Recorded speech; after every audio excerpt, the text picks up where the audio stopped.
অবস্থা বিবেচনা করবে এবং ধৈর্য ধারণ করবে। ওয়ালা ইলমা ওয়ালা আকলা, অথচ এই উম্মতের তেমন ইলমও থাকবে না, আকলও থাকবে না। সুবহানাল্লাহ। এই ইলম আর আকল বোঝেন?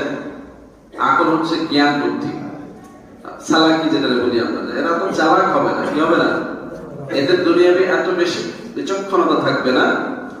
হেলম মানে হচ্ছে ইলমকে কাজে লাগানোর যে বিদ্যা। ধরেন আপনি মিস্ত্রি কাজ জানেন, আপনার যন্ত্র ব্যবহারের জ্ঞান আছে, কিন্তু এটাকে কাজে লাগাইয়া একজনের উপকার করা, সেখান থেকে 2 টাকা রুজি করা, এটাকে বলে ইলম। কাজের দক্ষতা, এটাকে বলে ইলম। আর কাজটার বিনিময়ে কোনো কিছু আদায় করতে পারা, এটাকে বলে ইলম। কথা বুঝে আসছে কি?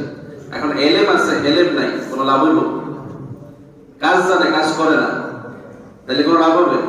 কাজ জানাটা হচ্ছে ইলম, কাজ করে সেটার বিনিময়ে কোনো সুবিধা পাওয়া, পাইয়ে দেওয়া, এটাকে বলে ইলম।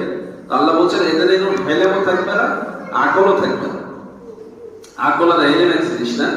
আকল হচ্ছে নিজস্ব বুদ্ধিমত্তা, জ্ঞানের একটা, মানুষের একটা ধারণ ক্ষমতা আছে না, শিক্ষিত হোক অশিক্ষিত হোক, সাধারণ মানুষের একটা সাধারণ বোধ বুদ্ধি আছে না, এটাকে আকল বলে, জ্ঞান বুদ্ধি যেটাকে বলে।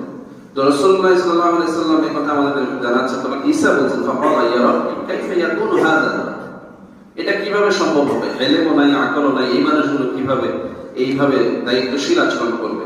তখন আল্লাহ বলছেন, ওয়ালা ইলমা ওয়ালা আকলা, এদের ইলম আকল না থাকলেও ওতিহিম মিন ইলমি ওয়া ইলমি, আমি আল্লাহ নিজের ইলম থেকে এবং ইলম থেকে তাদেরকে দান করব। সুবহানাল্লাহ। অর্থাৎ কুদরতি জ্ঞানে এই মানুষগুলো নিজেদেরকে পরিচালনা করবে। সুবহানাল্লাহ। তার মানে আপনি যাকে সহজ সরল মনে করবেন, আকল কম মনে করবেন, প্রতিবন্ধী মনে করবেন, তাকেও যদি আল্লাহ চান নিজস্ব ইলম দিয়া বিচক্ষণ ভাবে সুন্দরভাবে চালাতে পারেন কিনা? আল্লাহ বলছেন আমি চালাবো। এই উম্মতের মধ্যে ওই মানুষগুলোকে আমি এভাবে চালাবো যারা সবর এবং শুকরিয়া আদায় করে। এদেরকে আমি এমন জ্ঞান দিয়ে দিব যে এরা পৃথিবীর সবকিছু মোকাবেলা করার সাহস পেয়ে যাবে।